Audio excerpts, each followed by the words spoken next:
Imagina por un momento que tienes el mundo a tus pies antes de cumplir los 20 años, que posees un talento tan eléctrico que los críticos más feroces te comparan con los genios del cine mudo y que, sin embargo, en lo más profundo de tu ser, sientes que no eres más que un impostor esperando a ser descubierto por sus propios errores. Esta es la historia de Robert Downey Jr. Un hombre cuya vida ha sido una montaña rusa de gloria cinematográfica y degradación humana absoluta, un viaje que lo llevó desde las alfombras rojas más exclusivas de Hollywood hasta las celdas de hormigón gris de las prisiones estatales de California. Su rostro es hoy sinónimo de heroísmo, de armaduras brillantes y de una redención que parece sacada de un guión de ficción, pero detrás de la sonrisa sarcástica de Tony Stark se esconde un hombre que pasó décadas caminando sobre el filo de una navaja, luchando contra demonios que no eligió, sino que le fueron heredados antes de que tuviera uso de razón. Para entender la resurrección de Robert, debemos entender primero su caída, una espiral descendente que comenzó no en los callejones oscuros de una ciudad olvidada, sino en el seno de una familia donde el arte y la autodestrucción eran dos caras de la misma moneda, mezclándose en el aire de un hogar donde la libertad era el valor supremo y el límite no existía. Robert nació en un entorno donde la creatividad no conocía fronteras, pero la responsabilidad tampoco tenía raíces. Su padre, Robert Downey Sr., era un cineasta de culto, un rebelde del cine independiente que veía el mundo a través de un lente de experimentación constante y desapego por las normas sociales. En ese hogar bohemio de Greenwich Village, las drogas no eran un tabú, sino un elemento más del paisaje cotidiano, una herramienta de exploración sensorial que se compartía sin filtros ni protecciones. El momento que marcaría el destino de Robert ocurrió cuando apenas tenía 6 años. En un gesto que hoy resultaría criminal y aterrador para cualquier padre, su progenitor le permitió probar la marihuana por primera vez al verlo curiosear con una pipa. No fue un acto de malicia, sino el resultado de una mentalidad experimental llevada al extremo, un intento distorsionado de conectar con su hijo a través de la única vía que él conocía para expandir la mente. Sin saberlo, en ese instante se selló un pacto con la adicción que perseguiría a Robert durante los siguientes 30 años, convirtiendo el consumo de sustancias en un vínculo emocional y biológico que él mismo describiría más tarde como la única forma en que sabía comunicarse con su padre, un lenguaje de humo y confusión que se convirtió en su identidad primaria. A medida que Robert crecía, su talento se manifestaba con una fuerza que era imposible de ignorar incluso para aquellos que desconfiaban de su entorno. Poseía una rapidez mental y una capacidad de improvisación que lo hacían brillar por encima de cualquier guión establecido, una chispa que lo llevó rápidamente a las grandes ligas de la actuación. Su llegada a Nueva York y su breve pero intenso paso por el legendario programa Saturday Night Live fueron solo el preludio de su explosión en la gran pantalla. Robert personificaba a la perfección la angustia, el encanto y el exceso de la juventud de los años 80, convirtiéndose en el rostro del llamado Brad Pack, pero con una profundidad actoral que sus contemporáneos simplemente no lograban alcanzar. Sin embargo, mientras su carrera despegaba con películas que hoy son clásicos de culto, la realidad empezaba a imitar de manera peligrosa a la ficción más oscura. Su interpretación de Julian en la película Les Dan Zero, un joven rico destruido por la cocaína, fue tan vívida y perturbadora porque, en gran medida, Robert ya no tenía que actuar. Estaba retratando su propio futuro inmediato, su propio descenso a una oscuridad que empezaba a devorarlo desde adentro mientras las luces de los sets de grabación intentaban ocultar las ojeras de sus noches interminables. El punto de máxima excelencia artística de esta primera etapa llegó en 1992 con la película Chaplin. Para prepararse para el papel del genio del cine mudo, Robert se entregó con una obsesión que rozaba la locura clínica. Aprendió a tocar el violín con la mano izquierda para ser fiel a la realidad del personaje, contrató a un entrenador personal para imitar cada gesto mínimo del vagabundo y estudió miles de horas de metraje antiguo hasta que su propia forma de caminar se transformó. El resultado fue una actuación que dejó al mundo boquiabierto, una metamorfosis total que le valió su primera nominación al Oscar. En ese preciso momento, Robert Downey Jr. era considerado unánimemente el mejor actor de su generación, el heredero legítimo del trono de Marlon Brando o Al Pacino. Pero el éxito masivo fue el combustible que aceleró su incendio interno. La presión de las expectativas globales y la incapacidad patológica de gestionar su propia brillantez lo empujaron de nuevo a los brazos de la heroína y el crack con una ferocidad renovada. Los estudios de cine empezaron a verlo ya no como un genio, sino como un riesgo financiero inasumible, una joya demasiado cara y demasiado frágil que podía romperse en mil pedazos en medio de cualquier rodaje, marcando el inicio de una etapa sombría donde los titulares de las noticias ya no hablaban de su arte, sino de sus múltiples arrestos en condiciones deplorables. La segunda mitad de los años 90 fue un descenso directo y sin frenos a los infiernos de la drogadicción pública. Robert empezó a protagonizar incidentes que parecían sacados de una pesadilla surrealista o de una comedia negra de muy mal gusto. En una ocasión, fue detenido por la policía mientras conducía su Porsche a toda velocidad por Sunset Boulevard, completamente bajo los efectos de sustancias y portando un arma de fuego descargada en la guantera. Poco tiempo después, en uno de los episodios más infames y tristes de su biografía, entró por error en la casa de un vecino mientras estaba en un estado de desorientación total por el consumo de drogas y se quedó profundamente dormido en la cama de un niño que afortunadamente no estaba en la habitación. Hollywood, una industria que perdona casi cualquier pecado pero que no tolera el caos incontrolable que detiene las producciones, empezó a cerrarle todas las puertas de manera definitiva. A pesar de su innegable carisma y de que cada vez que se ponía frente a una cámara seguía haciendo magia pura, los seguros de producción se negaban rotundamente a cubrirlo.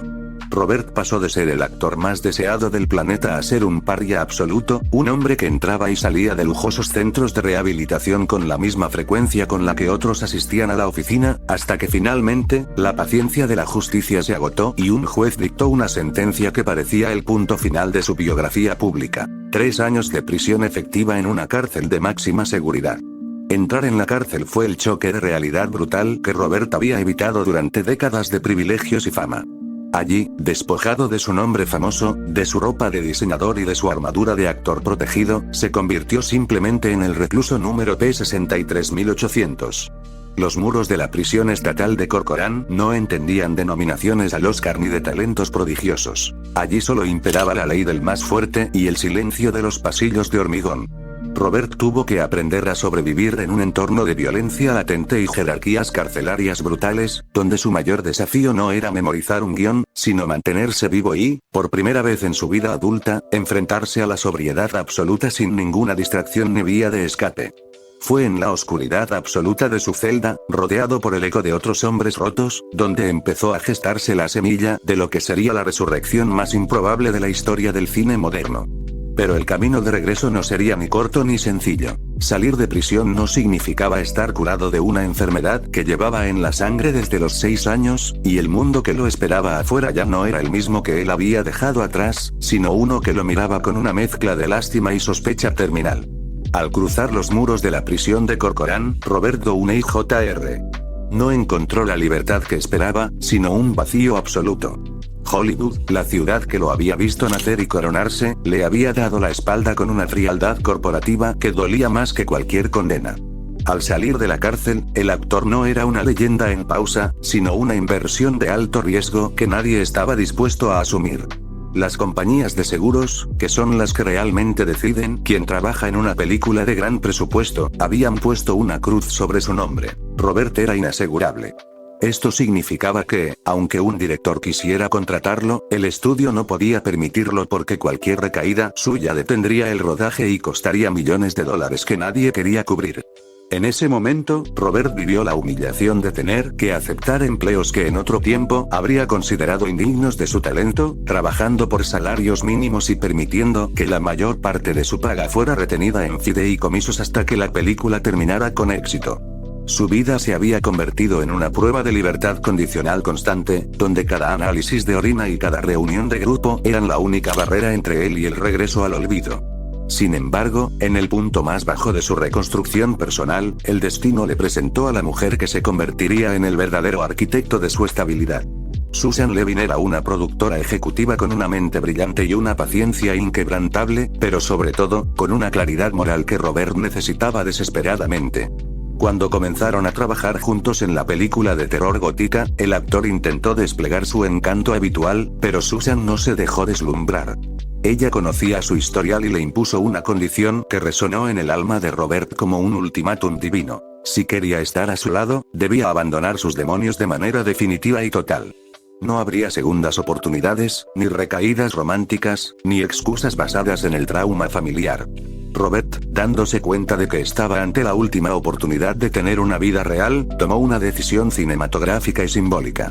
Condujo hasta un muelle en la costa de Malibú y, frente al inmenso océano Pacífico, arrojó todas las sustancias que aún conservaba, declarando que su relación con la adicción había muerto. No fue una promesa vacía. Fue el inicio de una disciplina férrea que lo llevaría a practicar el Wing Chun, un arte marcial que le proporcionó el enfoque y la estructura mental que su padre nunca pudo enseñarle. A pesar de su compromiso personal, Hollywood seguía siendo un territorio hostil. Fue entonces cuando apareció la figura de Mel Gibson, un hombre que conocía bien lo que significaba ser un paria en la industria. En un acto de lealtad que Robert nunca olvidaría, Gibson pagó de su propio bolsillo la fianza del seguro para que su amigo pudiera protagonizar la película de Singing Detective. Este gesto fue el primer ladrillo de una nueva muralla de credibilidad. Robert aprovechó la oportunidad con la desesperación de un náufrago, entregando una actuación que recordaba al mundo por qué se habían enamorado de él una década atrás. Poco a poco, directores con visión empezaron a llamarlo de nuevo. Shane Black lo reclutó para Kiss Kiss Bang Bang, una comedia negra donde Robert pudo canalizar su energía neurótica y su rapidez mental de una manera que se sentía fresca y renovada. En ese set, Robert no solo recuperó su ritmo cómico, sino que empezó a entender que su pasado oscuro, lejos de ser solo una carga, le otorgaba una profundidad y una verdad que los actores limpios de su generación no podían replicar. Había dejado de ser un joven prodigio para convertirse en un hombre con cicatrices, y esas cicatrices lo hacían fascinante. Mientras Robert reconstruía su reputación película a película, un pequeño estudio cinematográfico llamado Marvel estaba a punto de tomar la decisión más arriesgada de su historia. Marvel Studios quería lanzar su propio universo cinematográfico, y la piedra angular de ese proyecto era un personaje que pocos conocían fuera de los cómics: Tony Stark, el millonario, genio y mujeriego que se convierte en Iron Man. El director elegido, Jon Favreau, tenía una idea fija en la cabeza que aterrorizaba a los ejecutivos de Marvel: Robert Downey Jr. Debía ser el protagonista. Para la junta directiva, la idea era un suicidio. ¿Por qué confiar el futuro de una franquicia de cientos de millones de dólares a un hombre que hace poco dormía en camas de desconocidos y vestía el uniforme de preso? Favreau, sin embargo, argumentó que no necesitaban a un actor que interpretara a Tony Stark. Necesitaban a alguien que fuera Tony Stark. El personaje de Stark es un hombre que construye una armadura para protegerse de un mundo que él mismo ayudó a dañar, alguien que busca redimirse de un pasado de excesos y egolatría. Nadie en el planeta entendía ese arco narrativo mejor que Robert. La batalla por el papel fue intensa. Robert se sometió a pruebas de pantalla con una intensidad que no mostraba desde sus días en Chaplin. Cuando finalmente se puso frente a la cámara para las audiciones, la energía en la habitación cambió. No estaba actuando, estaba reclamando su destino. Su carisma era tan abrumador y su conexión con la vulnerabilidad de Stark tan evidente, que los ejecutivos finalmente cedieron. En ese momento, se firmó el contrato que cambiaría no solo la vida de Robert, sino la historia del cine comercial para siempre. Robert recibió un salario relativamente bajo para los estándares de superhéroes, pero se aseguró un porcentaje de las ganancias, una apuesta por sí mismo que lo convertiría en uno de los hombres más ricos de la industria. El rodaje de Iron Man fue un ejercicio de improvisación y genialidad donde Robert y Favreau reescribieron gran parte del guión sobre la marcha, tocando al personaje de una humanidad y un sentido del humor que el género de superhéroes nunca había visto. Cuando Iron Man se estrenó en el verano de 2008, el mundo quedó paralizado. Robert Downey Jr. no solo había regresado, había ascendido a un nivel de estrellato que superaba todo lo que había soñado en su juventud. El público no solo amaba la acción de la película, amaba a Tony Stark porque veía en él los ojos de un hombre que realmente había regresado del abismo. La escena final, donde Stark rompe el protocolo y declara ante la prensa "Yo soy Iron Man", fue más que una frase de guión. Fue la proclamación de Robert ante el mundo de que su armadura finalmente estaba completa. Había logrado lo imposible, transformar su mayor debilidad en su mayor fortaleza. Pero con el éxito masivo llegó una nueva forma de presión. Robert se convirtió en el eje central de un imperio global, una responsabilidad que lo obligaría a mantenerse limpio bajo un microscopio constante. Ya no era solo un actor luchando por su carrera, era el símbolo de esperanza para una nueva generación de fans y el sustento de miles de empleados de un estudio que ahora dependía de su estabilidad emocional. La cima del mundo era un lugar solitario y peligroso, y Robert sabía que para mantenerse allí, tendría que seguir luchando contra los ecos de su pasado cada vez que las luces del set se apagaran y se quedara a solas con sus pensamientos. El éxito rotundo de Iron Man no fue solo un fenómeno de taquilla, sino el inicio de una década en la que Robert Downey Jr. se convirtió en el arquitecto de la cultura popular moderna. Sin embargo, este nuevo estatus de semidios de Hollywood trajo consigo una trampa psicológica de dimensiones monumentales. Robert ya no era simplemente un actor trabajando en un proyecto, era la pieza clave de una maquinaria financiera de miles de millones de dólares. El peso de esta responsabilidad habría aplastado a cualquier hombre con un historial de inestabilidad, pero Robert utilizó esa presión como un ancla. Comprendió que su sobriedad ya no era solo una cuestión personal, sino un contrato sagrado con el público y con los miles de trabajadores cuyas carreras dependían de la salud del universo cinematográfico de Marvel. Fue en este período donde su transformación se volvió casi mística. Se convirtió en un líder en el set, un mentor para los actores más jóvenes como Tom Holland y un estratega que negociaba no solo para su beneficio, sino para asegurar que sus compañeros fueran compensados de manera justa. El hombre que una vez fue el paria de los estudios ahora era el único capaz de sentarse a la mesa con los ejecutivos más poderosos de Disney y dictar las reglas del juego. A pesar de la seguridad que le brindaba la armadura de Tony Stark, Robert sentía la necesidad constante de demostrar que su talento no se había oxidado bajo el metal. Entre las superproducciones de Marvel, buscó proyectos que le permitieran explorar otras facetas de su compleja psique. Fue así como dio vida a una versión renovada y eléctrica de Sherlock Holmes, dirigida por Guy Ritchie. En este papel, Robert pudo canalizar su velocidad mental casi hiperactiva, convirtiendo al detective más famoso del mundo en un hombre que, al igual que él, luchaba contra sus propios vicios y una mente que nunca se detenía. La interpretación fue un éxito masivo que consolidó su posición como el actor más versátil y rentable de su era. Pero la verdadera prueba de fuego para su integridad artística llegó con el drama de Judge, una película mucho más íntima donde interpretaba a un abogado brillante que debe enfrentarse a la decadencia de su padre y a los fantasmas de su pasado familiar. Aunque la película no alcanzó las cifras de sus blockbusters, sirvió para recordarle a la crítica que debajo del carisma de estrella seguía latiendo un actor de método capaz de una vulnerabilidad desgarradora. Robert estaba utilizando su inmensa fortuna para producir historias que le importaban, intentando equilibrar la balanza entre el espectáculo comercial y la verdad emocional. La vida privada de Robert durante estos años de gloria absoluta se convirtió en un santuario de disciplina casi monacal, un contraste absoluto con el caos de su juventud. Su matrimonio con Susan Downey se transformó en la sociedad más poderosa de Hollywood, operando bajo la productora Team Downey. Pero más allá de los negocios, Robert encontró en su hogar el sistema de apoyo que nunca tuvo en su infancia. Se convirtió en padre nuevamente, y esta vez, lo hizo con la conciencia plena de quien sabe que los ciclos de trauma familiar deben romperse con amor y presencia. Su rutina diaria se volvió sagrada. Sesiones intensas de Wing Chun para mantener su mente enfocada, una dieta rigurosa y un círculo social extremadamente reducido y leal.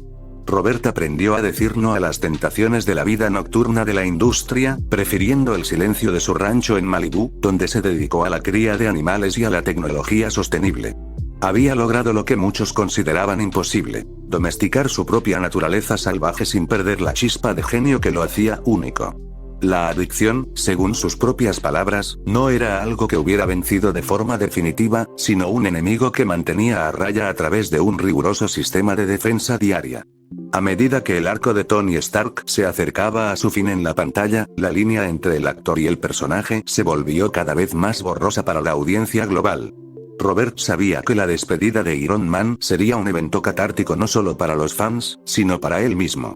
En Avengers Endgame, su actuación alcanzó una madurez sombría. Ya no era el playboy arrogante del inicio, sino un hombre que entendía el valor del sacrificio y el peso del legado. Cuando llegó el momento de filmar la escena final, el silencio en el set era absoluto. Robert improvisó poco ese día. Entendía que el momento pertenecía a la historia. Al cerrar los ojos como Tony Stark por última vez, también estaba cerrando la etapa más intensa y definitoria de su propia vida. El final de su contrato con Marvel fue su verdadera graduación. Salió de la franquicia no solo como el actor mejor pagado de la historia, sino como un hombre que había cumplido su palabra. Sin embargo, el mundo se preguntaba con morbo: ¿qué hace un rey cuando ya no tiene reino? ¿Podría Robert Downey Jr. sobrevivir al vacío de ser solo un actor después de haber sido un icono mundial? Ese vacío fue, irónicamente, su mayor desafío desde que salió de prisión. El fracaso de su primer gran proyecto post-Marvel, Dolittle, fue un golpe de realidad necesario. La crítica fue despiadada y la taquilla no respondió, recordándole que el éxito no es una propiedad permanente, sino algo que se alquila día con día. Pero a diferencia del pasado, donde un fracaso lo habría empujado hacia la autodestrucción, esta vez Robert lo procesó con una calma estoica. Utilizó ese tiempo de introspección para rodar un documental profundamente personal sobre su padre, titulado simplemente Señor. En esta obra, Robert se enfrentó cara a cara con el hombre que le dio la vida y también el veneno de la adicción. Fue un ejercicio de perdón público y privado, filmando a su padre durante su batalla contra el Parkinson hasta su muerte. A través de la lente, Robert desmanteló la mitología de su propia tragedia, entendiendo que su padre no fue un villano, sino otro hombre roto que hizo lo que pudo con las herramientas que tenía. Al despedir a su padre frente a la cámara, Robert finalmente se liberó de la necesidad de aprobación que lo había atormentado desde los 6 años. Este proceso de sanación familiar preparó el terreno para el que sería el papel de su vida fuera de la armadura. Cuando Christopher Nolan lo llamó para interpretar a Lewis Strauss en Oppenheimer, Robert tomó una decisión radical. Desaparecería por completo. Se sometió a una transformación física que lo dejó demacrado, se afeitó el cabello y ocultó su carisma natural detrás de unas gafas de burócrata envidioso y calculador. En el set de Nolan, no hubo espacio para la improvisación juguetona. Se requería una precisión quirúrgica. Robert entregó una actuación tan contenida y poderosa que muchos espectadores no lo reconocieron hasta que aparecieron los créditos. Fue el regreso triunfal del actor puro, del hombre que no necesita efectos especiales para dominar la pantalla. Con esta interpretación, Robert no solo ganó el respeto definitivo de la Academia y sus pares, sino que demostró que su redención era total. Ya no era el actor que tuvo problemas con las drogas ni el tipo de Iron Man. Era, sencillamente, uno de los artistas más grandes de su tiempo, alguien que había aprendido a usar su propio dolor como el pincel más fino para pintar la complejidad humana. La culminación de este viaje de décadas alcanzó su cenit emocional en la noche en que Robert Downey Jr. subió al escenario para recibir el premio de la Academia por su papel en Oppenheimer. En ese momento, el tiempo pareció detenerse para todos aquellos que habían seguido su rastro desde los días oscuros de la prisión de Corcoran. No fue solo un premio a una actuación técnica perfecta, fue el reconocimiento de la industria a la resistencia del espíritu humano. En su discurso, Robert no solo agradeció a sus colaboradores, sino que, con su característico ingenio ahora teñido de una profunda gratitud, reconoció que su esposa Susan lo había rescatado como a una mascota herida y lo había amado hasta devolverle la vida. Al sostener el Oscar, Robert cerraba definitivamente el expediente de sus años perdidos. Ya no era el hombre que necesitaba una armadura para ser respetado, ni el hijo que buscaba desesperadamente la validación de un padre ausente. Era un hombre que había aprendido que el verdadero poder no reside en la capacidad de controlar el mundo, sino en la capacidad de dominarse a uno mismo. La redención, que durante tanto tiempo pareció una palabra vacía en su vocabulario, se había convertido en su realidad cotidiana, en la paz que encontraba al final de cada día de trabajo bien hecho. Hoy, la vida de Robert Downey Jr. es un testimonio viviente de que el fracaso es solo un estado temporal para aquellos que se atreven a mirar sus propias sombras sin parpadear. Se ha convertido en un filántropo que utiliza su inmensa influencia para financiar tecnologías que combaten el cambio climático, entendiendo que su legado debe ser algo que beneficie a las generaciones futuras, tal como él fue beneficiado por las segundas oportunidades. Ya no camina con la urgencia del hombre que teme que su pasado lo alcance en la próxima esquina. Camina con la parsimonia de quien ha hecho las paces con sus fantasmas.